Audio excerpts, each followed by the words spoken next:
Ongole parliament incharge Chevireddy Bhaskar Reddy మీడియాతో మాట్లాడుతున్నారు. ఇప్పుడు లైవ్ చూద్దాం. నైతికతను నైతిక విలువలను కూడా వదిలిపెడతారని నేను అనుకోవడం లేదు. అంత దారుణంగా వదిలిపెడుతున్న పరిస్థితులు కొన్ని సంఘటనలు కళ్ళ ముందర కనబడుతున్నాయి. ఓకే, విషయాన్ని కూడా మీకు చెప్తే మీరు కూడా ఆశ్చర్యపోయేట అంశం. ఒక సంవత్సరం ముందు ఎన్నికలు జరిగినప్పుడు ఎలక్షన్ సమయంలో భారతదేశం అంతా కూడా అన్ని రాష్ట్రాల్లో కూడా ఎన్నికల సందర్భంలో డబ్బులు దొరుకుతుంటాయి. ఈ డబ్బులు దొరికిన దాన్ని ఖచ్చితంగా ఎన్నికల కోడ్ ఉన్నప్పుడు ఎన్నికల సమయంలో దొరికిన డబ్బులన్నీ కూడా ఇన్కమ్ ట్యాక్స్ కోర్టు ద్వారానో సబ్మిట్ చేస్తూ ఉంటారు.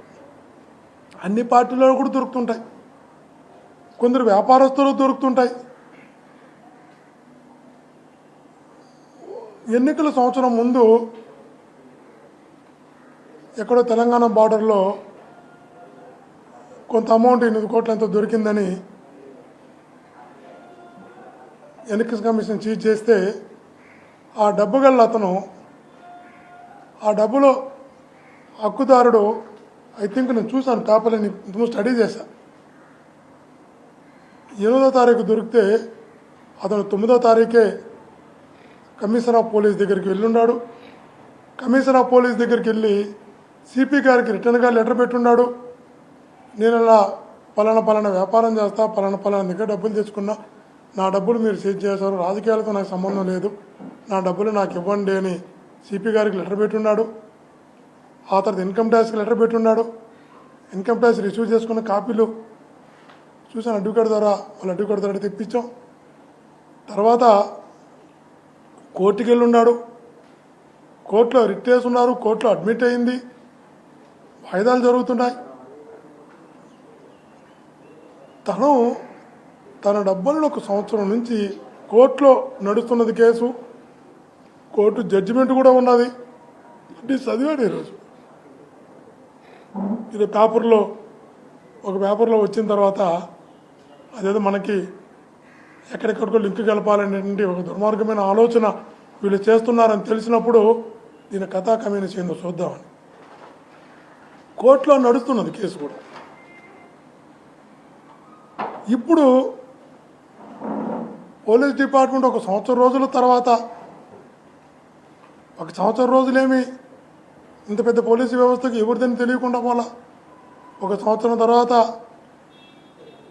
ఆ అమౌంట్ నాది అని అన్యాయంగా తీసుకెళ్ళి సిబ్బందిని ఒప్పించే ప్రయత్నం చేయడం. నిన్న నేను గవర్నమెంట్ విప్పుగా ఉన్నప్పుడు నా గన్మెన్గా ఉండేవారు గిరి అనే అతన్ని ఎక్కడో అతను శ్రీకాకుళంలో ఉంటే అతన్ని తీసుకెళ్ళి 5 రోజులు నిర్బంధించారు. అసలు అలా పెట్టుకోవడానికి లేదు. అడిగాం ఏంది బాబు అని అడిగితే లీవ్లో ఉంటే తీసుకెళ్లారు. సరే, ఎక్కడో 5 రోజులు బెదిరించి భయపెట్టి అతని చేత స్టేట్మెంట్ ఇమ్మంటారంట. మీ కానిస్టేబులే కదా, మీ పోలీసే కదా, సంవత్సరం రోజుల పాటు ఎందుకు విచారం చేయాల, సంవత్సరం రోజుల పాటు ఎందుకు పిలవాలా, సంబంధం ఉంటే సంవత్సరం తర్వాత భాస్కర్ రెడ్డి గుర్తొచ్చాడా అంటే ఏదో ఒక రకంగా నన్ను ఇబ్బంది పెట్టాలి కాబట్టి ఫస్ట్ నా కొడుకుని ఇబ్బంది పెట్టాలని చెప్పి నా కొడుకు పైన లుకౌట్ నోటీస్ ఇచ్చారు. 5-6 పోలీసు వెహికల్ వచ్చినాయి. నా కొడుకు వాళ్ళ స్నేహితులు పెళ్ళికి పోతుంటే తీవ్రవాదం తీసుకొచ్చినట్టు బెంగళూరు నుంచి ఎయిర్పోర్ట్ నుంచి తీసుకొచ్చారు. తివరిగేడికి వచ్చి 41 నోటీస్ ఇచ్చారు. ఈ ప్రపంచంలో ఎక్కడైనా లుకౌట్ నోటీస్ ఇచ్చి 41 నోటీస్ ఇచ్చింది ఎక్కడైనా చూసారా మీరు? వాళ్ళకి అర్థమైంది, తప్పుడు కేసు పెట్టాం, కోర్టుకి పోతే అనవసరంగా మటుకాయలు పడతాయి. లుకౌట్ నోటీస్ ఇచ్చి తీవ్రవాదం తీసుకొచ్చి 41 నోటీస్ ఇచ్చారు. ఇంటికి వెళ్ళిపో అంటాడు. వాడు ఇంటికి వెళ్ళాడు, నేను కోర్టుకు పోతా, నేను కోర్టులో జడ్జికి చెప్పుకుంటానండి. లేదు అడుక్కొని ఇంటికి పంపించారు. తర్వాత నా మీద పోక్సో కేసు పెట్టారు. అరే వాళ్ళ తండ్రి ఫోన్ చేసి నా బిడ్డకి ఇట్లా అన్యాయం జరిగింది, ఎవరు నా బిడ్డని ఇట్లా తీసుకెళ్లారు, ఇబ్బంది పెట్టారు, నువ్వు వచ్చి సహాయం చేయని ఒక తండ్రి అడుక్కుంటే నిన్ను వెళ్ళి ఆ బిడ్డకి న్యాయం చేద్దామని వెళితే ఆ బిడ్డన అపస్మారక స్థితిలో ఇబ్బందులతో ఆసుపత్రిలో ఉంటే ఎల్లమంది అనే ఊర్లో తలకోన దగ్గర ఆ బిడ్డని తీసుకొచ్చి తిరుపతి స్విమ్స్ దగ్గర అడ్మిట్ చేసి అమ్మాయికి ఆరోగ్యాన్ని బాగా చూడమని చెప్పి వెళితే అదే తండ్రి చదువుకోలేదు కాబట్టి అతను చదువు రాదు కాబట్టి అతని దగ్గర సంతకాలు తీసుకొని అతని దగ్గర ఏం పెట్టించారు నా వాళ్ళ కుటుంబానికి అంటే పోక్సో కేసు పెట్టారు ఆ బిడ్డకి ఇది జరిగింది ఏమైనా అర్థం ఉందా తన తండ్రి ఏం చేశాడు మీరు పెట్టించారు అరెస్టుల కోసం ట్రై చేశారు నేను ఆ రోజే చెప్పాను మీ అందరి సమక్షంలో చెప్పాను అయ్యా నేను నైతిక విలువలు ఉన్నవాడిని ఒక తండ్రి ఆపదంటే వెళ్ళా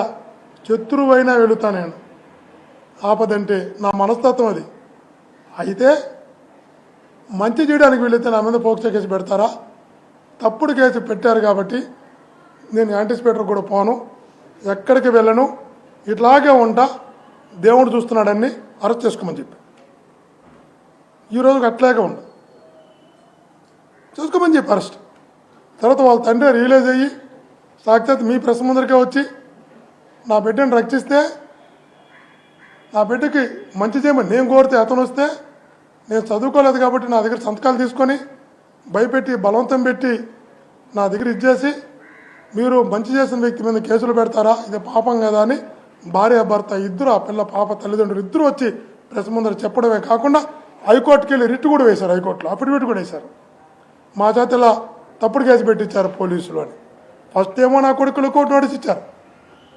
ఇప్పుడేమో నా మీద మొన్నేమో నా మీద పోక్సో కేసు పెట్టడానికి ట్రై చేశారు 1 సంవత్సరం తర్వాత అరే ఆడు కోర్టులో నడుస్తున్నది ఆ వ్యక్తి నాదని కోర్టులో క్లెయిమ్ చేస్తున్నాడు కోర్టులో అతనికి జడ్జిమెంట్ వచ్చిండదు జడ్జిమెంట్ ఏమంటే అతను విచారిస్తున్నావు అతను ఏమో డిస్టర్బ్ చేయకూడదని అతను డిస్టర్బ్ చేయొద్దని ఈ కేసుకి సంబంధించి ఎవరిని డిస్టర్బ్ చేయొద్దని కూడా కోర్టు జడ్జిమెంట్ ఉంది ఈ కేసుకి సంబంధించి ఆ ప్రద్యుమ్న అతను కానీ ఆ డబ్బుగల్ల అతని ఈ కేసుకి సంబంధించి ఒక్కరిని కూడా మీరు ఇబ్బంది పెట్టడానికి లేదు బలవంతం పెట్టి ఏ రకంగా స్టేట్మెంట్లు ఇప్పించడానికి లేదని హైకోర్టు సాక్షాత్ జడ్జిమెంట్ ఇచ్చుండదు ఇచ్చుంటే అది 1 సంవత్సరంగా నడుస్తుంది ఇప్పుడు వచ్చి 1 సంవత్సరం తర్వాత నాది అని చెప్పమంటారంట